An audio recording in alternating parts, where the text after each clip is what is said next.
So you're under contract and you're really excited about your new home. However, you're a little bit worried about what could happen to take somebody from being pre-approved to being denied for their mortgage loan.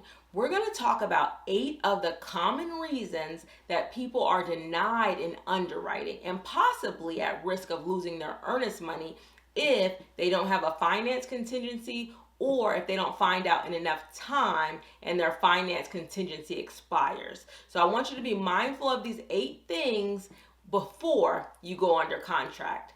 I'm Shaheedah Hill, getting you over the hill to home ownership and helping you confidently buy your first home. Let's get into the 8 items that I want you to be mindful of.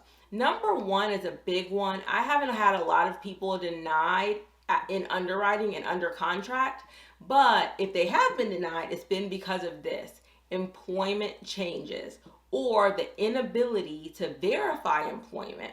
So let's talk about employment. Employment is how you're going to be paying this mortgage, the income that you receive from your full-time job, maybe your part-time jobs, maybe you're self-employed. They're going to be looking at your employment as a primary source of you being able to pay this mortgage. So when you're pre-approved, they're looking at your check stubs and they're looking at your W-2s to see, okay, this is what this person makes every month, every year, and they have an ability to pay the mortgage. Now, when you go through underwriting, after you're under contract, typically, you are going to they're going to look at everything with a fine-tooth comb. So we've had instances where somebody has submitted pay stubs that they called the job and they didn't work there anymore. So you need to make sure that you're being very accurate with what you submit. If you quit your job, and you shouldn't do that when you're buying a house, but if you quit your job and you no longer work there,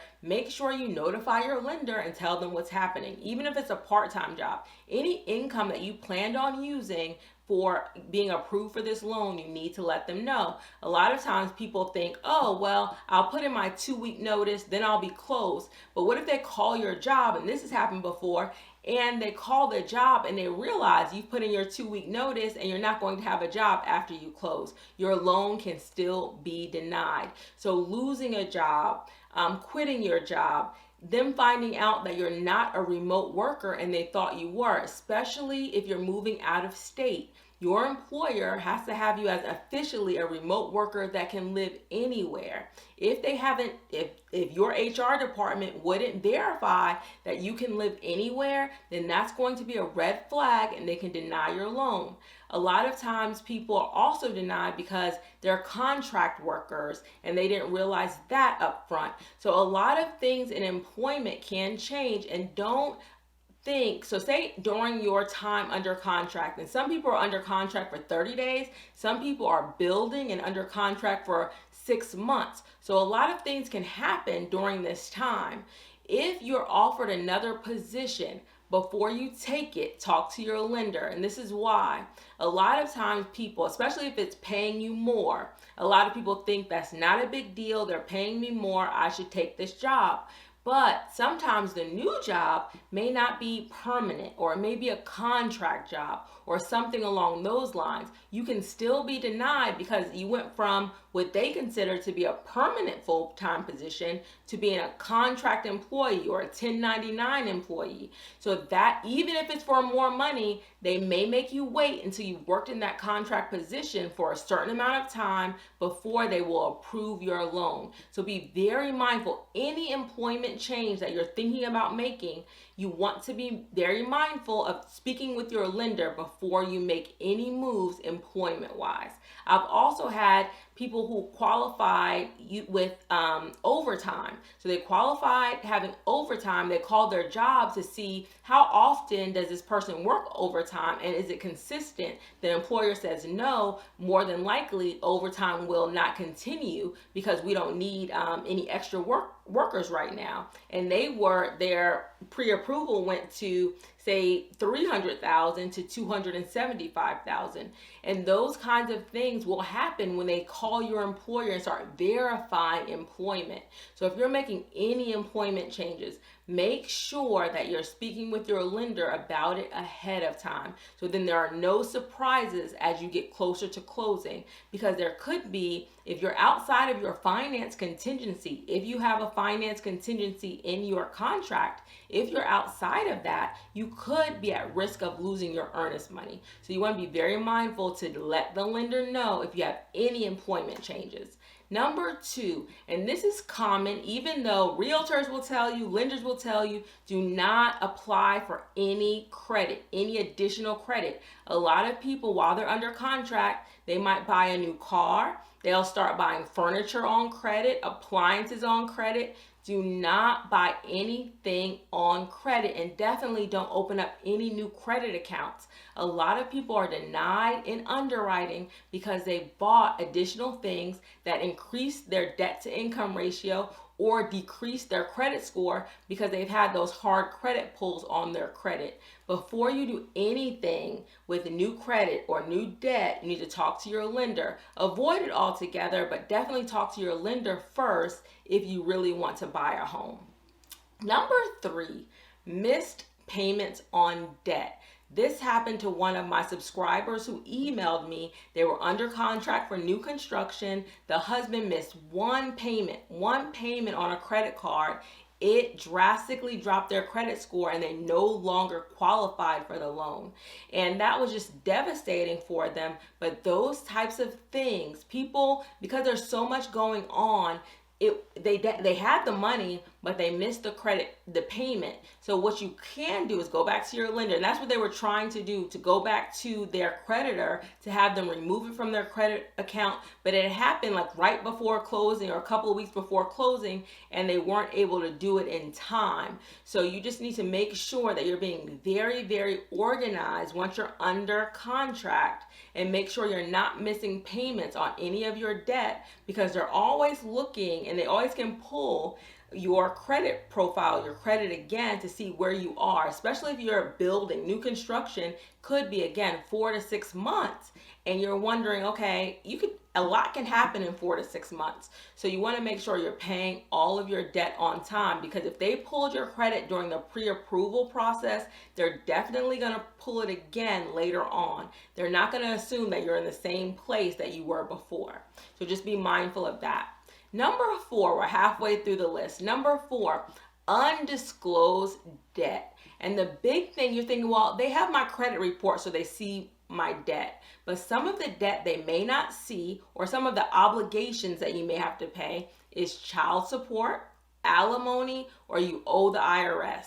Those things pop up a lot. So for example, child support necessarily does not show up on your credit report. And the IRS debt typically doesn't show up on your credit report. So the underwriter will see this when they're going through either your bank statements, your check stubs. They'll see these payments being made ever so often, and they say, okay, you have a child support payment. Then they'll add that to your debt to income ratio. Or they'll look at your last two tax returns, and if you had a balance owed to the IRS, they're going to ask you for the proof of payment. And if you're on a payment plan and that wasn't disclosed to them up front, now that debt gets factored into your debt to income ratio. And sometimes they don't want you to be on more than, sometimes depending on the lender, they'll allow you to be on one payment plan for like the year. But if you're on multiple payment plans from multiple years, that might be an issue and your loan will be denied. So if you have any of those debts, I advise you, or obligations such as child support or alimony, you need to disclose that up front, because they will find it typically on your bank statements or your check stubs, or just looking and asking questions about where some of your other money is going that's coming into your account. Number five, so one of the things that you'll have to do once you're under contract is quote for homeowners insurance. And when they initially, there's going to be two together, homeowners insurance and HOA. So one of the things you're going to have to quote for is homeowners insurance. And then another thing that hasn't been factored in is if you're going to buy a home in an HOA community. So homeowners insurance, say that quote comes in really, really high.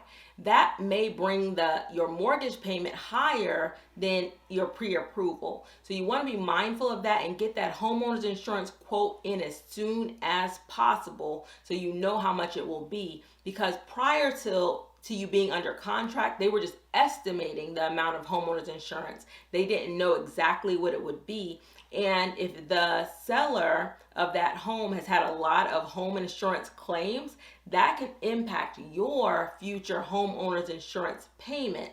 And it's hard to know that until you actually are under contract.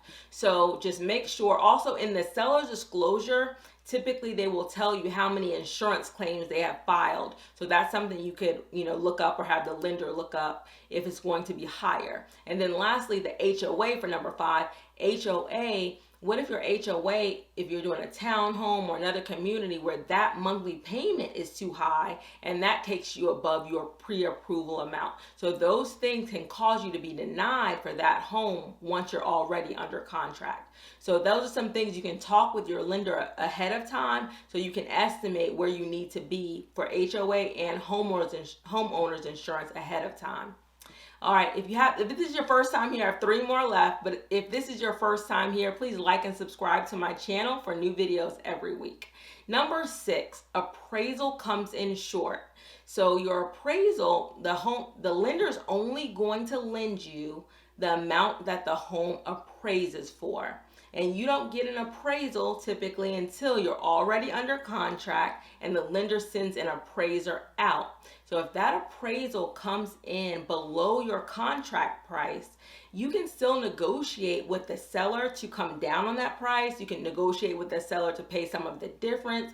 You can negotiate something, but what if you and the seller can't work something out? Then that loan will be denied because you haven't made an amendment to the contract price. So that's one of the things that could happen. So make sure you have an appraisal contingency if you plan on getting your earnest money back. Number 7, funds to close. Do you have the funds to close, and does the lender require you to have any funds on reserve? This has been an issue for some people that didn't realize with their lender they had to have some money in reserve, like a certain amount of mortgage payments saved in the bank, separate from their down payment and separate from their closing costs. You need to ask your lender this up front. Do I have to have, or am I required to have, any funds on reserve? I know I had one client that they were like $50 something short of the funds they needed to have in reserve, and they didn't realize that. They were able to close. They weren't going to not close for $50, but that was an issue like 2 days before closing, that they didn't have the exact amount in reserves in their bank account. So just want to make sure, does your lender require you to have any reserve funds in your account that will be left after your down payment, after your closing costs? Do you have enough money to close?